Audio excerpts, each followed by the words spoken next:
tunapokuwa tukisikiliza na kutafakari neno lako, katika jina la Yesu Mwokozi wetu. Amen.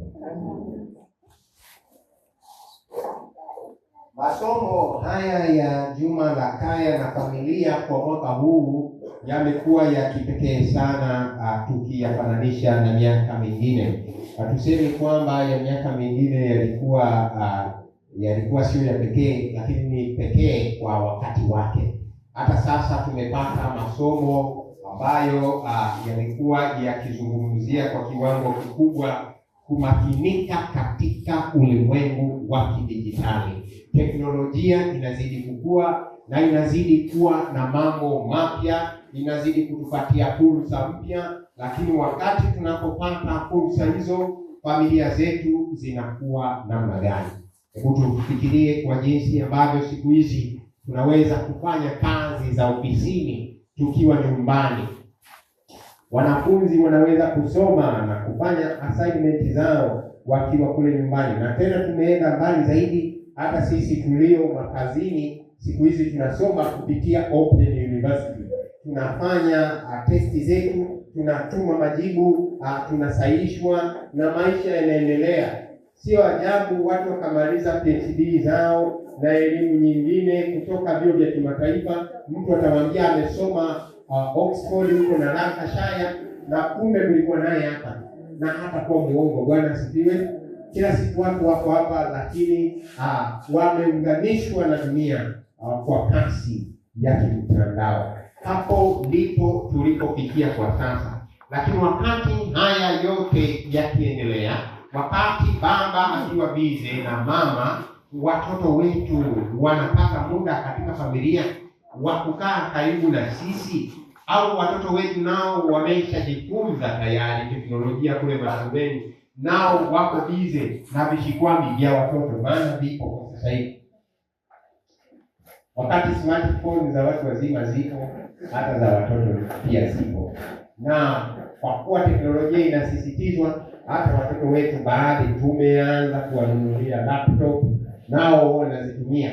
Sasa je, tunaangalia kile ambacho vijana wetu wanajifunza? Wiki hii tulikuwa tukiangalia masuala ya kumakinika na uwepo wa teknolojia. Ingawa teknolojia imekuwa ni baraka kubwa kwetu tangu ilipokuwepo, hatuwezi tukaikataa na kupuuza umuhimu wake. Lakini pamoja na baraka huo, teknolojia tusipokuwa na matumizi ya kujidhibiti nayo, teknolojia inaweza ikatuongoza katika ule upungufu wa upendo ambao unatajwa kwamba siku za mwisho upendo wa watu utapoa. Katika ile aya ya 12 ya Warumi 12, ile aya ya pili, tunasisitizwa hapa na maandiko kwamba tusiifuatishe namna ya dunia hii, bali tugeuzwe upya nia zetu, tupate kufahamu mapenzi ya Bwana na namna inavyotupasa kuenenda. Sisi ambao ni watu wa nuru, tunaitwa watu wa nuru, na nuru hiyo tunayo kupitia Yesu Kristo. Hatupaswi kuenenda kama jinsi ulimwengu unavyoenda. Katika uwepo wa teknolojia kwenye mazingira tunayoishi sasa, tunayo mitandao ya kijamii. Katika mitandao ya kijamii kuna maudhui mbalimbali yanayotumwa hapo. Ipo michezo ya kutumia nguvu, lakini kuna vichekesho, kuna biashara za kila aina zinaendelea huko. Sasa teknolojia hii imeleta baraka kwa kurahisisha mawasiliano. Wengine kazi zao za kiuchumi zimerahisishwa, lakini wengine wa kusoma wamerahisishiwa kusoma. Lakini watu wameenda mbali zaidi. Utafiti umefanyika kwa vijana katika kiwanda fulani, na ikagundulika kwamba 1 ya 3, ukisema 1 ya 3, maana yake katika vijana watatu mmoja wapo Sasa moja ya tatu ya vijana wamechagua kuzungumza na akili unde. Kama naeleweka nikitumia huo msemo wa akili unde. Wale wanaonipata tupungiane mkono. Haya, asante. Wale ambao wanahitaji ufafanuzi zaidi, akili unde, usipate shida, nyosha tu mkono. Tuko hapa sasa tuko wote. Unapozungumza neno akili unde ni kama vile akili mbadala inayotumia teknolojia. Na watu wameenda mbali zaidi, kuna kompyuta ziko hapo, lakini teknolojia imeenda mbali zaidi mpaka kutengeneza maroboti. Mtagundua hata mwaka jana au mwaka juzi hapa Tanzania pia kaliletwa karoboti pale bungeni, hakukaribisha wabunge bungeni. Wangapi walipata hiyo taarifa?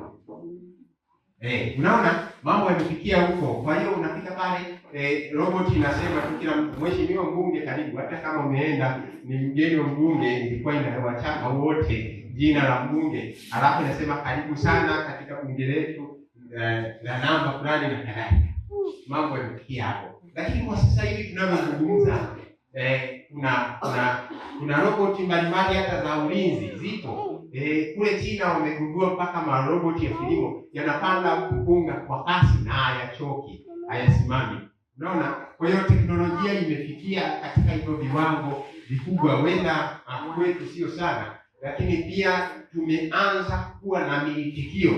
Miitikio hii ya teknolojia hatuilalamiki, ni vizuri, lakini sasa inapotupeleka, inawezekana ikatupeleka sehemu nzuri, lakini pia tusipokuwa makini na matumizi ya teknolojia inaweza ikatugawa, tukawepo lakini tukawa makundi.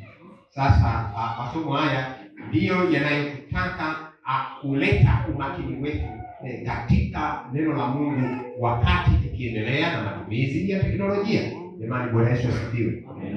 Sasa robo tatu ya vijana baada ya ule utafiti walionekana kwamba wamechagua kuzungumza na akili unde, yaani kuzungumza na kwa kutumia teknolojia ya kompyuta. Ninashangaa nikisoma mtandaoni, nafikiri ni kati ya mwaka jana kama sikosei, ule nchini China wameenda mbali zaidi, wakawa na kitu tulipata mtandaoni, wao wakawa wamegundua teknolojia wanasema ya kuzungumza na wafu. Nani walipata hiyo? Ili na ndugu zao waliokufa. Hamjawahi kuipata hiyo? Na imeandikwa kwenye lesoni. Natamani tu haya mambo yako kwa ushahidi, sio nimeleta vitu vyangu hapa. Kwenye lesoni iliandikwa, lakini kuna kama sio mtandaoni, nafikiri ni kwenye channel fulani nilifuatilia mimi binafsi, wametengeneza program inayokuaminisha kwamba unazungumza na ndugu yako aliyepoteza maisha. Hiyo nimesema kwenye lesoni, lakini hiyo lesoni ilifuatia baada ya nilikuwa nimeshaifuatilia hiyo kitu huko mtandaoni. Wamedesign kitu kama software, ukienda pale unazungumza, unajibiwa kabisa na sauti ya ndugu yako, unamuona akizungumza kupitia video call, wewe ukiwa pale kaburini. Ndio hao wamefikia huko. Hizo zote ni akili unde jamani. Bwana asifiwe. Akili unde. Watu wametengeneza vitu ambavyo vina mfumo wa mawazo kama ya wanadamu, lakini vinatoa taarifa unazozihitaji wewe. Kienda ukiuliza maswali unajibiwa. Unatoka hapo unajielimisha kwamba sasa unayo amani, lakini kumbe ni amani ya bandia. Sasa moja ya tatu ya vijana wameonekana wanachagua kuzungumza na akili unde zaidi. Sasa hiyo inawezekana sio kwetu hapa, ni huko nchini, huko nje ambako utafiti umefanyika. Lakini pia 80% ya Gen Z, kisema Gen Z ni watu wa mwaka 2000 waliozaliwa kuanzia mwaka 2000 mpaka angalau 2010 na ndani hapo. Sasa hawa baada ya 10 na kitu hapo inabadilika, kwamba hawa wadogo wao sio Gen Z, wana jina lao. Sasa anasema hao waliojiwa na kufikiria kuoa mwenzi, kuoana na mwenzi wa akili unde. Tulikuwa tukilaumu maroboti yaliyotengenezwa na Elon Musk, lakini sasa hivi baadhi ya vijana wamefikiria kuoana na wezi wa akili unde. Sisi tunamshukuru Mungu hatujayaona hayo na huo mpango hatuna, lakini huko ambako tafiti zimefanyika wamefikia katika viwango hivyo. Sasa tunajaribiwa na skrini zetu ambazo zinang'aa, na tunaweza kuvinjari, kutembelea kurasa baada ya kurasa. Tukitoka TikTok tunakwenda Instagram, tukitoka hapo tunakwenda wapi pengine? Kuna YouTube huko, Netflix, Netlog, Gmail na kadhalika. Yako mengi, Skype na kadhalika. Sasa hapo ndipo tunapoongelea na watu walioko mbali, na mazungumzo yetu wakati fulani ni yale yaliyorekodiwa, sio mazungumzo yanayoishi yaliyo hai ya moja kwa moja. Kwa hivyo tunajaribiwa na hizo programu za kwenye television ambazo zinaweza kucheza masaa 24 kwa siku 7 bila kupumzika. Lakini somo hili litatusaidia sasa kudhibiti matumizi ya teknolojia ambayo hayana kikomo, na sio kukataa teknolojia. Jamani, Bwana Yesu asifiwe. Sasa tufuatilie somo. Hili somo litatuongoza sana. Sasa teknolojia hii japo ipo yenyewe, sio kwamba inatuvamia na haijawahi kufanya uvamizi. Yenyewe inakuja taratibu, tunaiona, lakini kimya na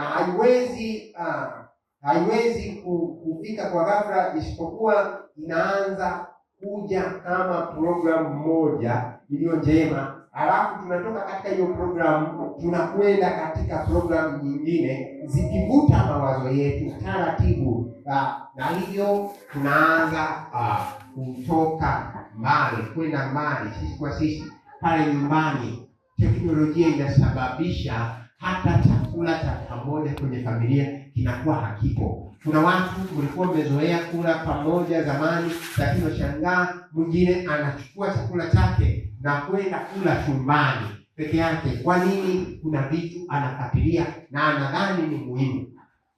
Lakini katika meza ya chakula pamoja, wale ambao wanaendelea kula pamoja na wana vifaa vyao, wana viambaza vyao katika mikono yao, smartphone, vishikwambi, hawa nao wanaonekana nyuso zao ziking'aa. Sio kwamba malaika wameng'arisha nyuso zao, ni mwanga wa blue wa skrini zao una reflect kutoka katika zile skrini na kuja katika vipaji vya uso. Kwa hiyo wanakula chakula wakati wakiendelea kuperuzi katika mtandao. Hili nalo ni ubatili. Bwana asifiwe. Sulemani anasema mambo yote ni ubatili na kujirisha upepo. Kwa wakati wake, kama Sulemani angeona teknolojia inatumika kwa namna hii, angetangaza hiyo sentensi kwamba haya nayo ni ubatili na kujirisha upepo. Katika Waefeso 5 na aya ya 15, anayefika atusomee hapo.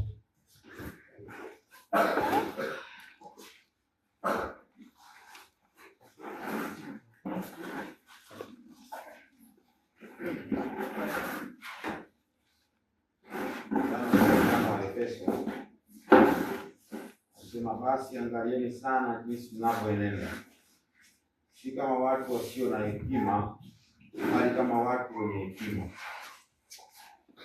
Angalieni sana jinsi mnavyoenenda, sio kama watu wasio na hekima, bali kama watu wenye hekima. Kwa hivyo ni lazima muunganiko wa familia zetu kubaki pamoja, mazungumzo ya pamoja yawepo, kula kwa pamoja, ibada za pamoja. Tena katika lile fungu la 16 anasema mkiukomboa wakati. Hebu soma hapo katika ile fungu la 16. Mkiukomboa wakati, kwa maana zamani hizi za uovu. Hizi ni nyakati za uovu. Mambo yote yanayoendelea katika mtandao, tena mengi katika yale, sio yanayotukuza Mungu kabisa. dhihaka zimejaa huko. Siku hizi kuna watu wameibuka wakipinga maandiko, wakionyesha utata wa maandiko na kuwaambia watu kwamba sasa haya sio ya kushika tena, ingawa hawasemi moja kwa moja, lakini hayo ndio mambo yamejaa huko. Sasa siku hizi mtu anaweza hata akawa anatembea huko anacheka mwenyewe kabisa, yuko serious, anaangalia simu yake na anacheka akiwa na mtu, anacheka mazungumzo yaliyokufa. Lakini huyo mtu akifika nyumbani kwake hawezi kucheka na mwenzi wake. Huyo mtu. Sasa tunaona jinsi ambavyo shetani anatengeneza furaha ya bandia. Na nataka hii tuione kama ni ya thamani. Siku hizi kuna makundi, na wenda miongoni mwa hayo makundi yapo kanisani. Kuna makundi ya watu ambao ni movie addicted people. Tena kundi liko Facebook kabisa. Mimi nilijiungaga na Facebook mwaka 2010. Nilikuwa bado kijana kuliko leo. Sasa baadhi ya rafiki zangu kutoka huko nchi za nje walikuwa ni movie addicted people. Yaani watu walioathiriwa na sinema. Kwa hiyo kazi zao ni kujadili sinema inayotokana na teknolojia. Kuna watu ambao wameshaathiriwa na maigizo na filamu, wapo walioathiriwa na vichekesho, wapo walioathiriwa na michezo ya nguvu vitasa. Wapo kanisani na wanatamani ibada ziwahi kuisha wakafuatilie, hata kama wengine siku hizi tunapita wote hapa kanisani, watu wa Sabato wanaonekana wako hapa, lakini baadaye wanaperuzi, wanapitia mitandao tukiwa ndani ya masaa matakatifu. Kwa hiyo swala la utunzaji wa Sabato limevuka mipaka ya uwepo wa physical, limeenda katika uwepo wa kidijitali. Kwa hiyo ni ngumu kumfahamu mtu anayevunja Sabato akiwa hapa katika mipaka ya kanisani, kwa sababu wengine wanavunja Sabato wakiwa katika siku zao. Wanatembelea maeneo ambayo wanatembelea siku zote. Wanasikiliza nyimbo. Tena sasa hivi hata huwezi kujua mtu akisikiliza nyimbo anafurahia kwenye sikio moja. Kwenye sikio moja kadogo. Na sasa teknolojia inaendelea kuboreshwa. Huenda watatuletea hata ambavyo hatuwezi kuviona kwa haraka. Watu wanasikiliza. Kwenye simu za washiriki kuna nyimbo za duniani. Na mtu mwingine anaweza kusema, kujitetea kusema kwamba hata sijamweka, umeingia wenyewe. Mbona umeita kwenye simu yako? Na hiyo setting hujafanya, amefanya mtoto wako. Hauweka mtoto wako ni safi, ni kweli hauweka, lakini mpaka umeita kwenye simu yako, una namna unawajibika. Kwa hiyo teknolojia pamoja na kutuletea ufumbuzi wa changamoto fulani na kurahisisha maisha, bado tunapaswa tuwe makini nayo, tena tukiukomboa wakati. Bwana asifiwe. Kutembea au kuzuru mitandao na kuangalia vitu ambavyo havitujengi kiroho, havitujengi kiakili, hata kiuchumi, havitusogezi karibu na msalaba wa Kalvari, ni kupoteza muda. Si unasogeni hapo. Kwa hiyo anaposema ukomboa wakati, maana yake ni kwamba tutazame ama tutumie vile vitu ambavyo vinatupatia faida. Namba moja, vikitusogeza karibu na Yesu, vikitujenga kimaadili, wakati fulani vikitusaidia kiuchumi na kadhalika. Lakini vile ambavyo havitupatii faida yoyote, jamani, hapo tunafanya ile kazi ambayo Sulemani anasema ni kujilisha upepo. Kila upepo utashiba. Sasa tumeitwa kufanya nini? Hebu tusome ile quotation ya The Great Controversy ya mwaka 11 ukurasa wa 342, Ellen G. White, nabii wa Mungu, anasema hivi: Shetani daima anaandaa vishawishi ili kuzivuta akili kutoka katika kazi makini ya maandalizi kwa ajili ya matukio yaliyopunde mbele yetu. Wapenzi wa Bwana, muda si mrefu Yesu anarudi. Sijui kama naeleweka. Muda si mrefu, Biblia inasema mbingu zitakunjwa kama ukurasa,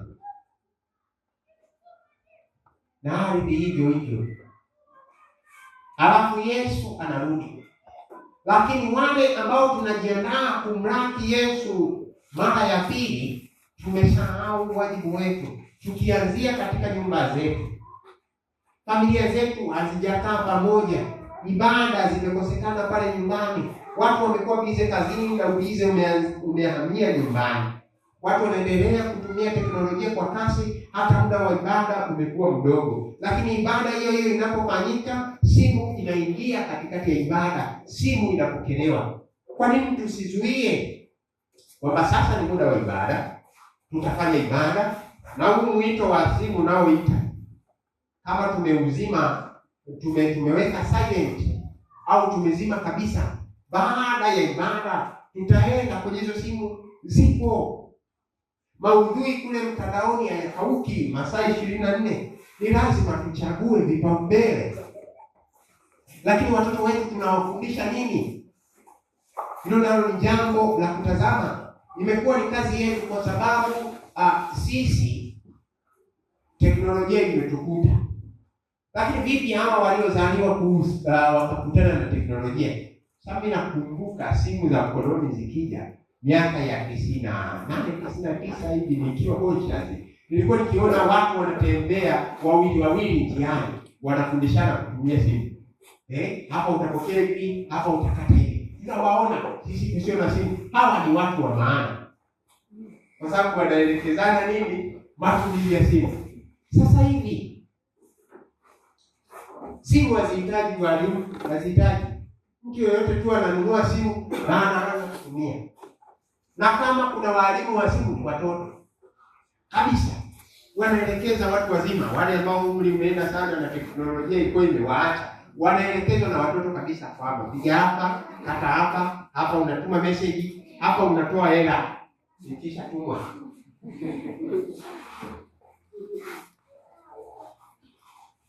Ndiko tulikofikia sasa. Kwa kuwa watoto wetu wana kasi katika ujifunzaji huo wa teknolojia kuliko sisi, sasa tunapaswa tufanye nini? Katika kitabu hiki cha Pambano Kuu, mtumishi wa Mungu Ellen G. White anaendelea kutuambia kwamba ni sheria ya asili ya kiakili na kiroho, kwamba kwa kutazama tunabadilika.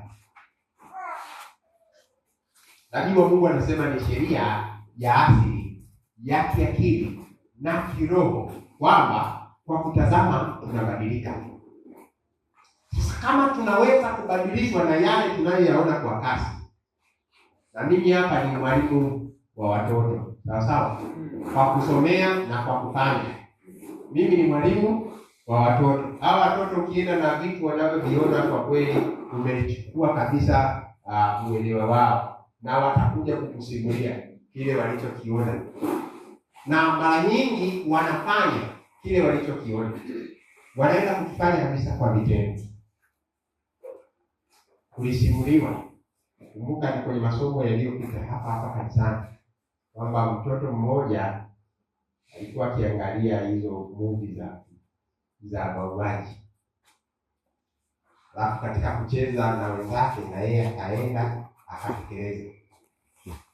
Nikusimulia kama sisi hapa kanisani wetu leo ni mbaya. Sasa mtoto wakamuua mwenzao, walikuwa wamejifunza habari ya ujambazi, nimepata vizuri hiyo, alafu wakamteka. wakamteka mtoto na wakasema masaa fulani tunakupatia. Walikuwa wanaangalia movie hizo, masaa fulani tunakupatia, usipoleta kiasi fulani cha fedha tunaenda, mtoto wako utampoteza. Aona kama ni swala la utani wazazi. Muda ukazidi kupungua, na wakatafuta kile kiasi cha fedha, wakakipata, wakaenda, lakini kwa kuchelewa, na wale wakamuua, na miongoni mwao alikuwepo kaka mtu pia. Wao walikuwa wanacheza. Alafu ilivyoonekana ni kweli kwa sababu ya ile hatia, yule kaka mtu ikabidi aseme ukweli sasa. Wazazi wamekwenda wanatafuta mtoto, wanakuta mtoto kweli ameshauawa. Nini mliona wapi? Kwenye movie. Wakaenda wakatekeleza mauaji. Kwa hiyo lazima tuweze kuangalia ni mambo gani ambayo watoto wetu watayatazama na kuyasikiliza kule katika skrini zetu. Na serikali inafahamu kwamba kuna mambo ambayo yanakorapti ubongo, na wanawaambia wazazi kwamba, tena wanaandika pale kwamba hii programu inayofuata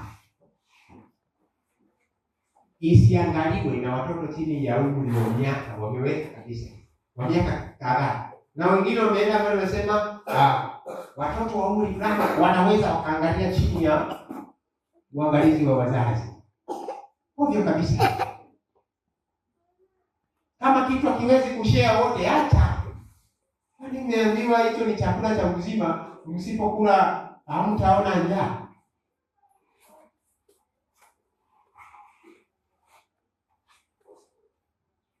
Mambo yanayozungumzia maisha feki.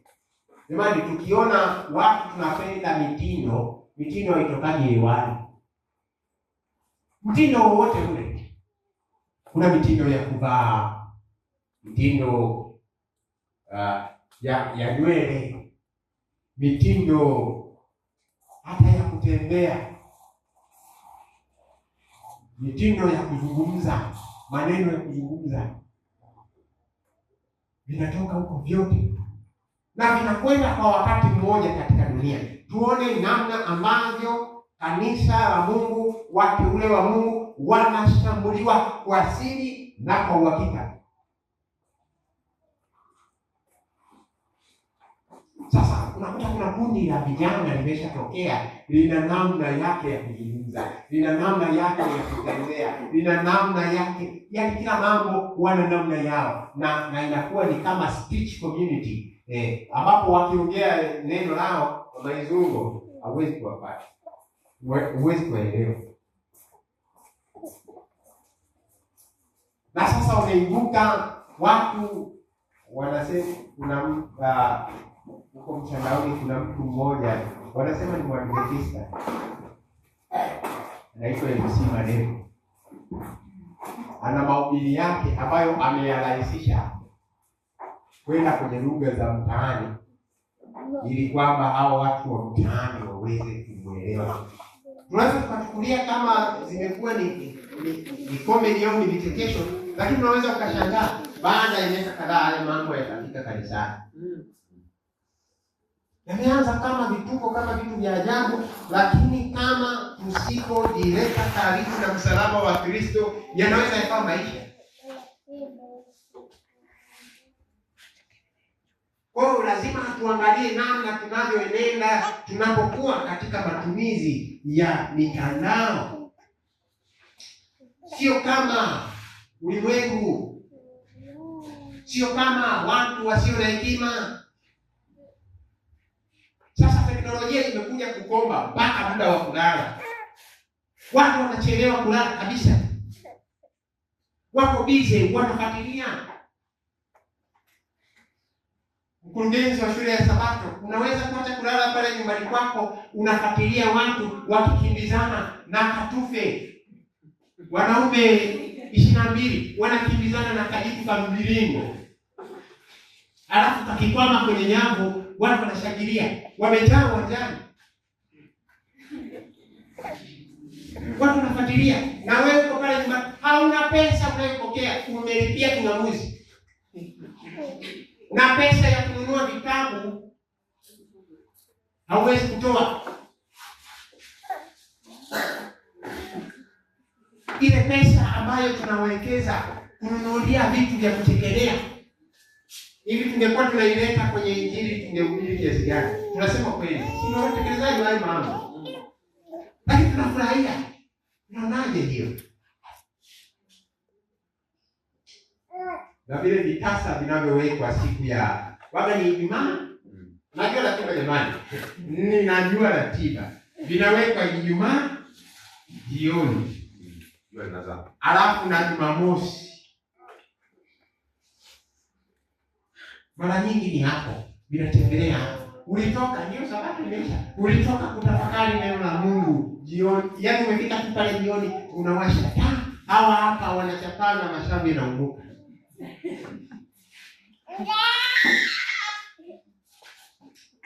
Hivi tuseme ukweli, umejifunza kuhusiana na upendo wa Kristo. Na unaona mtu amepigwa mpaka ameshuka chini, amelainika. Unapata furaha.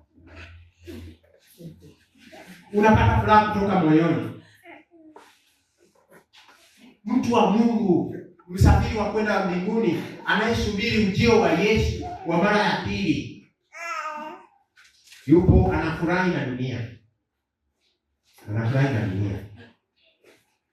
Hajakomboa wakati wake. Familia yake, kila mmoja ana programu zake anazopenda. Kama ni tamthilia, zipo za kupokezana. Ipo ya huyu na ya huyu na ya huyu. Tena familia imeshapatana kwa hiyo habari. Baba ana vitu vyake anavyotazama. Na mama wengine wanamvumilia tu ili vyake viishe, vije vya. Ndiyo maisha tuliyofikia. Na vyote katika wawili, vyote havina maana.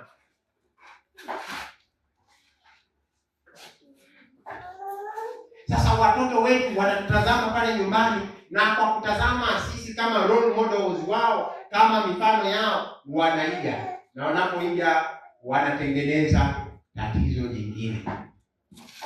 Wiki hii tulisema miongoni mwa matatizo ni pamoja na digital dementia, ambao ni wazimu wa kidijitali.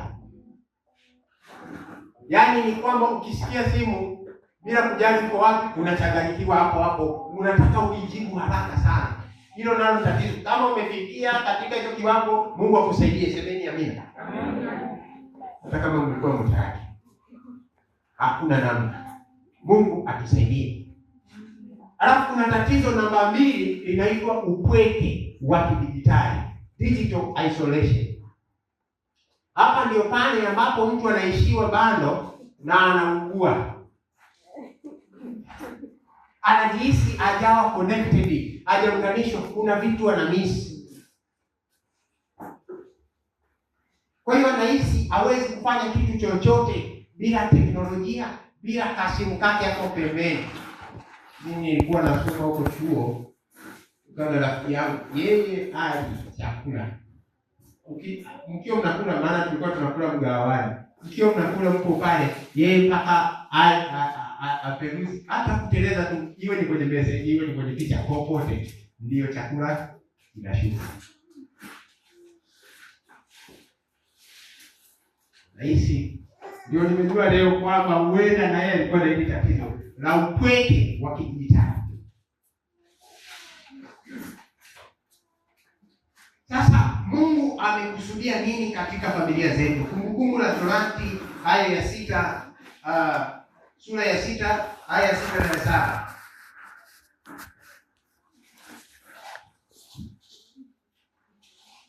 Kumbukumbu la Torati 6 tena na 7. Twende hapo. Kumbukumbu la Torati 6:6.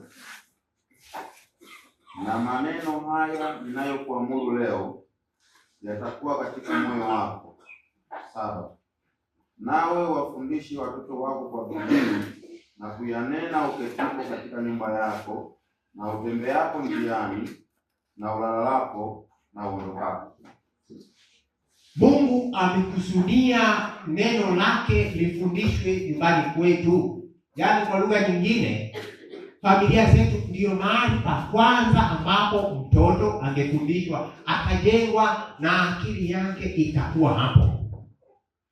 Kwa hiyo badala ya kuwa na mafunzo pale nyumbani ya neno la Mungu, na tena kanisa limerahisisha, likaleta hata miongozo ya kujifunzia Biblia, lakini makesha ya asubuhi yapo, watu Biblia ipo, hata hiyo miongozo mingine kama haipo, Biblia ipo yenyewe, ni mwalimu mkuu. Ingetosha hiyo, watoto wakajifunza, wakafundishwa neno la Mungu hapo chini ya maongozi ya wazazi wao. Kwa hiyo sehemu pekee ya kutoa elimu ya kweli namba moja ni nyumbani. Sasa badala ya sisi kuwa tukifundisha neno la Mungu nyumbani, tumekuwa bize kupita wakati. Sasa watoto wanalelewa katika vituo huko siku hizi, kuanzia wadogo kabisa wanapelekwa daycare, ambapo wanashinda asubuhi mpaka jioni. Wewe hujui anachojifunza. Na wakikua tena baadaye wanapelekwa shuleni. Wewe mzazi wakati huo uko bize kazini, unafurahia tu mtoto anahesabu 1 mpaka 10. Akitoka hapo anajua wanyama kwa Kiingereza, anajua matunda, anajua colors. Unatembelea hapo kwenye furaha kwamba sasa hii ndio elimu. Lakini elimu ya kweli imesahauliwa. Watoto wafundishwi kazi kule nyumbani. Hawawezi kufanya vitu hata vidogo vya size yao. Tumeenda mbali kwa sababu juzi mwalimu ametuambia hapa wanafundisha mageni shuleni siku hizi. Kabisa. Sasa unashangaa umekuwa mgeni wa mtu, unafika atoto kana lazimisha kukunyang'anya simu.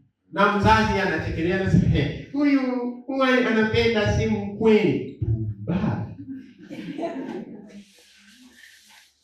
Mzazi unashangilia mtoto kupokonya simu wako, kukosa adabu. Mfundishe mtoto njia ipasayo. Biblia inasema mlee mtoto katika njia ipasayo, naye hataiacha hata atakapokuwa mzee.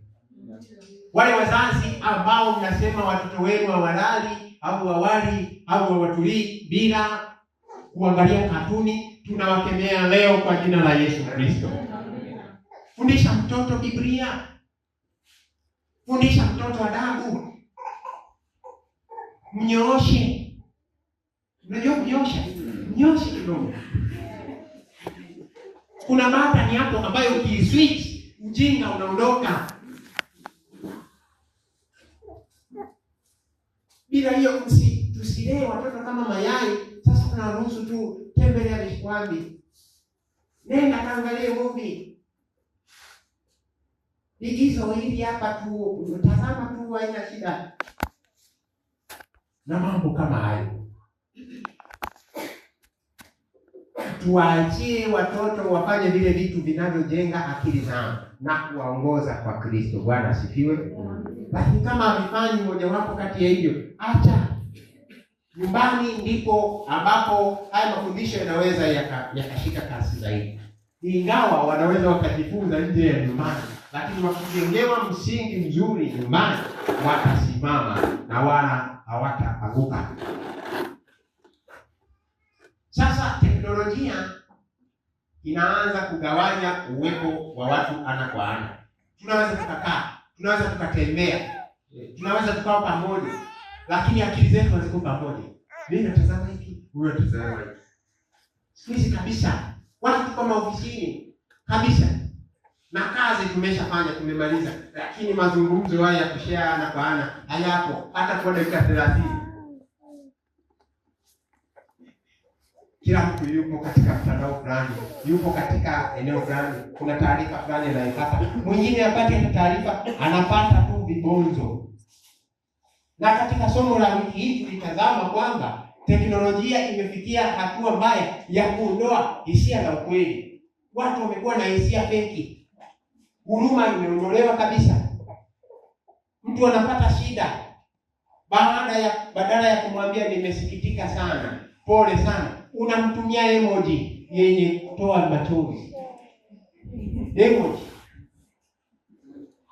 hivi kati ya kusema nimesikitishwa sana na hilo jambo, pole, na kutuma kale kapicha kanapotoa machozi, kale ka kibonzo, ni ipi ambayo ni bora? Sema pole. We feel it. Unaisikia kutoka moyoni. Mtu amefanya kitu kizuri, kumwambia hicho tunakipenda, unamnyosheka kidole. Na kidole gumba. Na badala ya kusema kwa heri, unatuma kakiganja tena kamekatwa.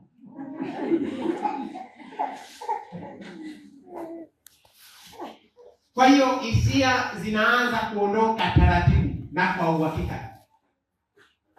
Vitu vya kuvunja moyo, kana choro kakopa, kamepasuka, tunaviona huko mtandaoni na kadhalika.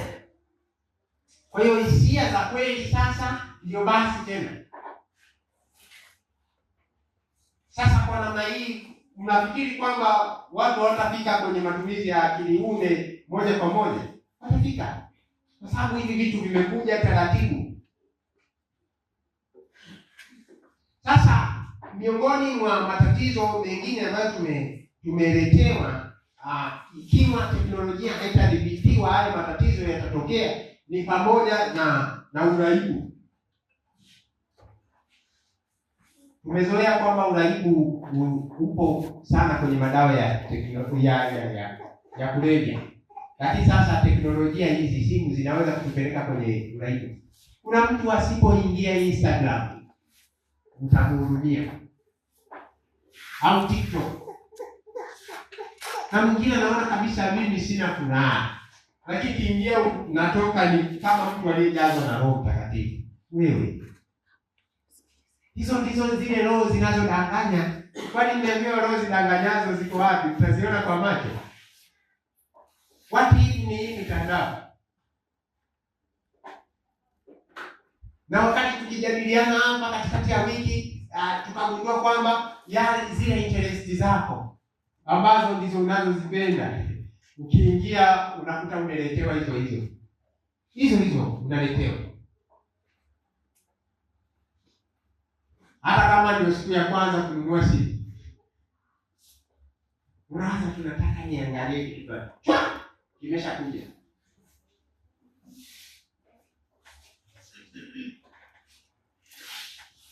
Sasa tunaweza tukapigia katika uraibu.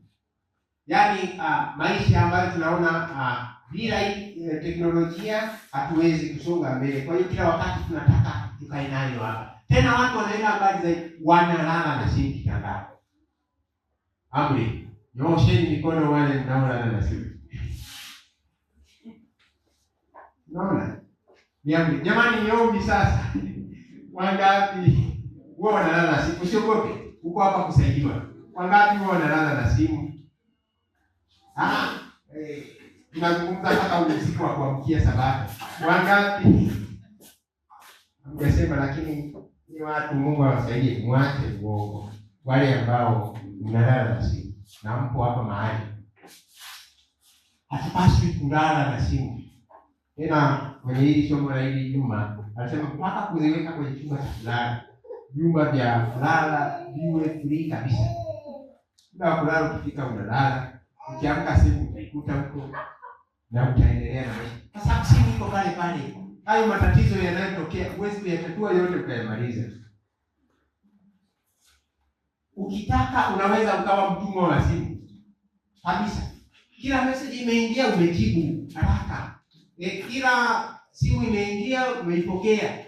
Ni lazima tuchague simu za kupokea. Sijawatuma mwende msipokee simu za watu.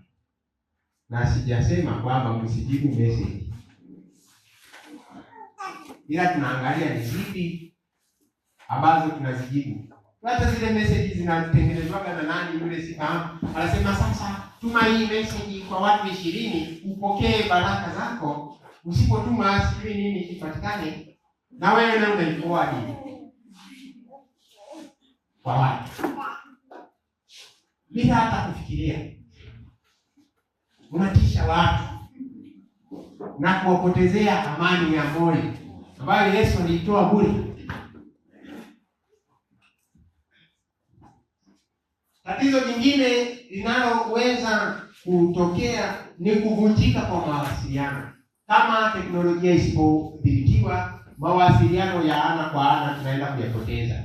Uwezo wa kuzungumza kwa vijana hawa ndio nao kwa sasa hivi unaenda kushuka kabisa. Uwezo wa kutoa hoja unaenda kupotea. Kwa nini? Kwa sababu teknolojia haijadhibitiwa. Kuathiriwa na uharibifu. Moja kati ya uharibifu tuliozungumza ni huu wa athari za kiakili ambao tumesema ni wazimu wa kidijitali, lakini na upweke wa kidijitali. Unaweza ukatupata kama hatutakuwa makini. Sasa ipo mikakati kwa ajili ya kuokoa familia zetu. Iko mikakati ya kuokoa familia zetu. Mkakati wa kwanza ni lazima familia iwe mfano ambao ni mfano mwema. Ellen G. White yeye anatupatia mfano hapa, anasema katika kitabu hiki cha Pambano Kuu.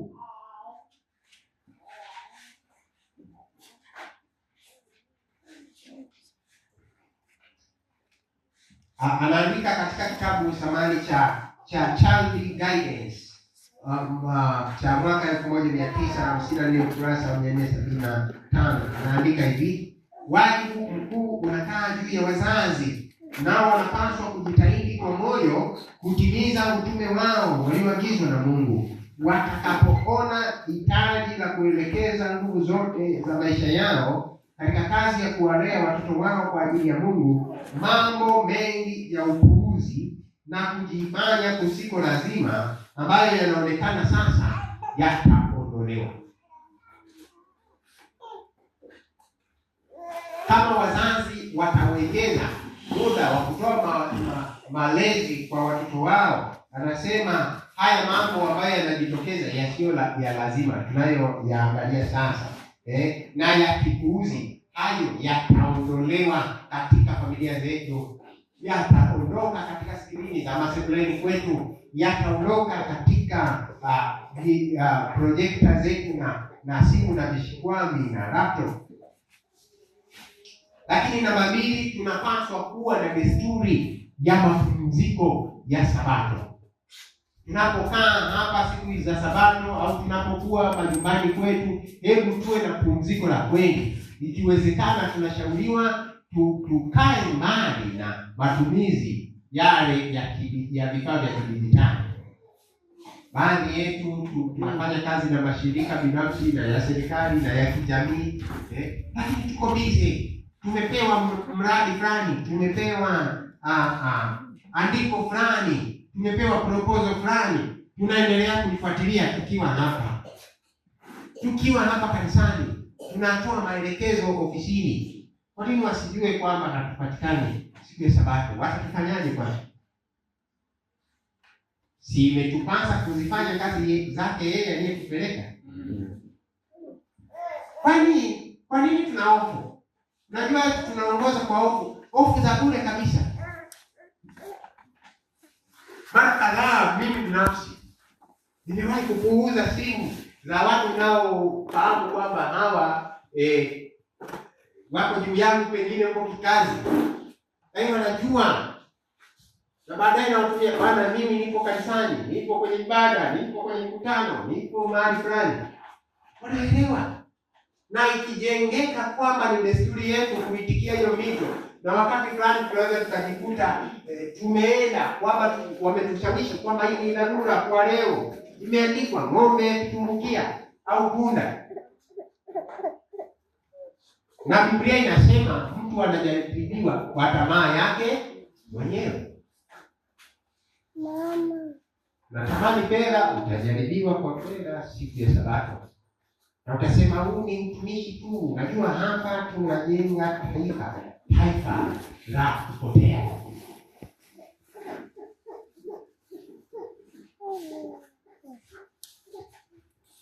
Lakini watoto wafundishwe tofauti kati ya burudani na ujenzi wa maadili. Ni lazima waelekezwe kwamba haya ni maburudisho, haya ni mambo ambayo hayana faida, na haya ni mambo muhimu kwa ajili ya maadili. Kwa hiyo ni kazi yetu sisi kuchagua ni mambo yapi ambayo yataonekana katika familia zetu. Hatusemi tuache, tutumie, lakini tuchague na mambo yawe yanatuleta pamoja, sio kutugawa. Nilikubali zaidi nilipojifunza kwamba kumbe hata baba na mama pale ndani wanaweza wakawa wamekaa na watu wanawatazama kwamba hao watu wako pamoja, kumbe wako pamoja. Kila mtu anakimbilia vitu vyake kwenye simu, na watu wamekuwa wakali na simu za wenzao. Ni hatari. Nimesikia, sina uhakika, ila nimesikia katika mafunzo ambayo watu wanafunzwa, wale wanaoingia kwenye ndoa wasiangalie simu za wenzi wao. Nimesikia. Jamani, simu ina shida gani? Na wengine wanachunguza uhalifu kama wamesalitiwa. Eti mtu sasa hivi hawezi kuona kama amesalitiwa, eti simu ndio inaonyesha. What is problem?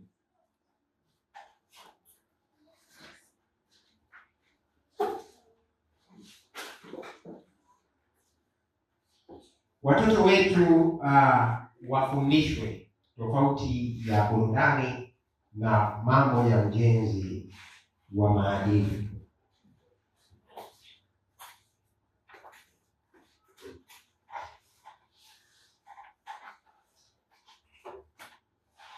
Moyo wa asili haupendi kumfikiria Mungu wala mbingu wala mambo ya mbinguni. Ni lazima kuwepo na msukumo wa daima wa kurudisha nyuma mkono wa kupenda mambo ya dunia na mwelekeo wa uovu na kuruhusu kuingia kwa nuru ya mbinguni. Hiki ndicho anachosema nabii wa Mungu aliyejiwa hiki kwamba moyo wa asili. Yaani hapa ukikaa hapa tunahubiriana hata siku nzima, watu watachoka.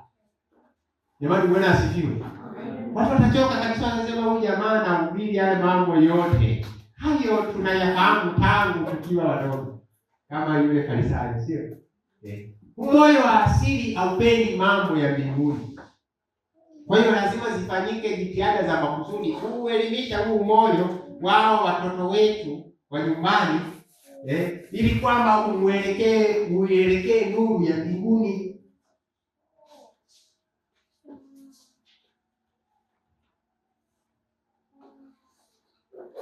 Lakini hatua nyingine tunayopaswa kuichukua ni kubadilisha matumizi hayo ya skrini badala ya kuondoa. Katika Child Guidance nabii wa Mungu anasema hebu wazazi na watenge muda kwa familia zao kuzungumza na watoto wao, kuwafundisha jinsi ya kuishi ili kumpendeza Mungu. Katika ukurasa wa 475. Kwa hiyo ikiwa tutazichukua kanuni hizi, tunapoendelea na matumizi ya teknolojia, tutakuwa na matumizi yenye busara. Na tunapewa wito ya kwamba teknolojia sio mbaya, lakini ikiachwa bila kudhibitiwa itawafanya watoto wetu kuwa wanafunzi wafuasi wa kasi zaidi kuliko sisi. Kwa hivyo wazazi warudishe mamlaka yao waliopewa na Mungu. Waume na wake, wekeni chini vifaa vyenu na kushikana mikono. Waangalieni machoni watoto wenu wanapozungumza wanapozungumza, anzisheni mazungumzo ya kweli kati yenu. Watoto nao heshimuni wazazi. Sikiliza wanapozungumza badala ya kutazama skrini. Unaweza ukatoa agizo kama mzazi pale nyumbani na unashangaa kijana anatazama skrini. Kama sio TV ni hizo simu ama magemu, yuko bize kabisa. Unamtuma aende mahali, anaitikia lakini bado hajaenda, na akienda anaenda kwa kujivuta. Kwa hivyo wazazi, rudisheni mamlaka yenu. Ndio tutakuelekeza cha kufuata. Mzazi huwa yuko connected na mtoto, anajua dozi ya kumpatia. Bwana asifiwe. Ellen G. White katika Child Guidance anasema wazazi wanapaswa kulinda njia ziingiazo rohoni. Kila kitu anachokiangalia mtoto kinaingia wapi? Rohoni, na kikiingia huko akitoki kirahisi. Kwa maana kila kitu kilichokusudiwa kuharibu maadili katika hakika kitafanya hivyo. Yale mambo wanayoyaandaa kuharibu maadili lazima yataharibu.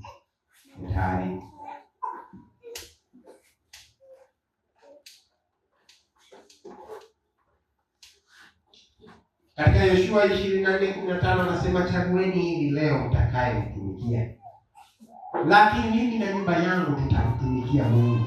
Sasa ni lazima familia zifanye uchaguzi kama huu ambao umetajwa katika hiki kitabu cha Yoshua, bila kuchagua mtakachotazama. Hapana, asubuhi. Lakini Mungu anatoa ahadi katika kitabu cha Ezekieli 36:25 mpaka 27. Anasema, nami nitawanyunyizia maji safi, nanyi mtakuwa safi.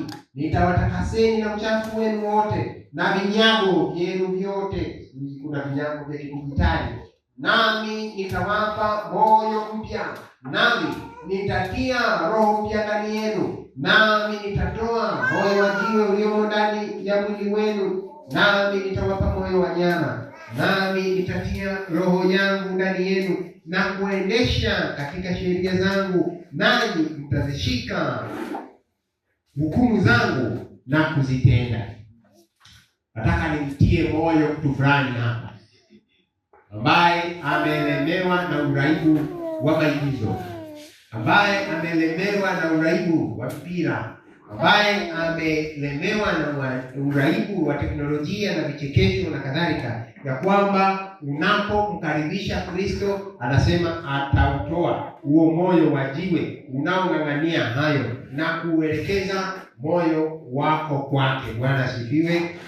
Ni wewe tu kujisalimisha kusema, Bwana, mimi nataka lakini nimeshindwa, nisaidie. Tunahitaji hilo tu. Ndio maana kwenye Warumi 12 anasema mpate kugeuzwa nia zenu upya, ili mpate kuyajua mapenzi ya Mungu na kuenenda kwa ukamilifu.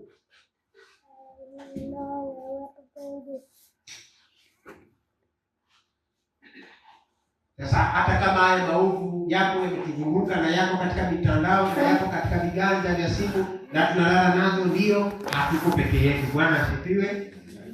Hatuko peke yetu kwenye vita hii. Hii vita ni pana, ni kubwa, na mabomu yanazidi kubadilishwa tu. Sasa tumeingia katika mabomu ya kiteknolojia ambapo sasa akili ndio inapigwa, uelewa wa mtu unapigwa, uwezo wa kuchukua maandiko na kuyahifadhi unakuwa mdogo, kwa sababu watu wameathiriwa sana na mambo yanayopita haraka, ikatoka hili inakuja hili bila kupumzika, akili inachoshwa. Sasa hatuko peke yetu katika vita hivi, tuko pamoja na Kristo. Bwana ameahidi kuweka roho yake ndani yetu, kutupatia hekima na mwelekeo wa kutafuta kutamani kile tu ambacho ni cha kweli, cha heshima na cha haki na cha kupendeza na chenye sifa njema, kama anavyozungumza katika Wafilipi 4 na fungu lile la 8. Bwana asifiwe.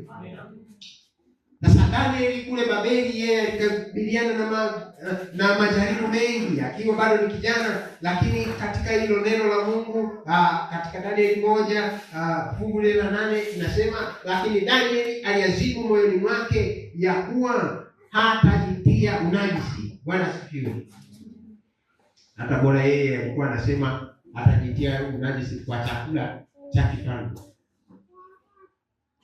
Sasa sisi vitu tu vya kupita na kuyeyuka huko hewani, Mungu atusaidie. Kama vile Danieli alivyokuwa ameazimia kutojinajisi, ni wito wa waandishi, wanasema ninawaalika ninyi pia kufanya vivyo hivyo. Wazazi, vijana, watu wazima wa rika zote, ninawaalika kila mmoja wenu kudhamiria kulinda akili zenu na mioyo yenu mnapofikia katika teknolojia ya kisasa. Wazazi, Mungu awawezeshe na kuonesha mfano wa upendo wa Kristo unaoponya. Lakini pia sote kama familia iliyoungana katika Kristo tutaitazamia siku ambayo Kristo atatuongoza kwenda kwenye makao yetu mbinguni, ambako hakuna kitu chochote kiovu na chenye kuharibu kitawahi kugusa akili zetu, roho zetu na familia zetu tena kwa mara nyingine. Bwana asifiwe. Tunapotazamia kwenda mbinguni ambako hakuna uharibifu, ni lazima mazoezi hayo yaanze leo katika familia zetu na katika simu zetu. Upendo wa Kristo wa uso kwa uso uonekane pale, na sio kusubiri tu mazungumzo yaliyorekodiwa. Tena nilianza nikasema jinsi ambavyo shetani kupitia shughuli za maisha ya ulimwengu huu amezisogeza familia zetu mbali sana. Familia zimekuwa katika mizunguko ya kutafuta na zimekaa mbali. Sasa teknolojia ndiyo inatuunganisha tena.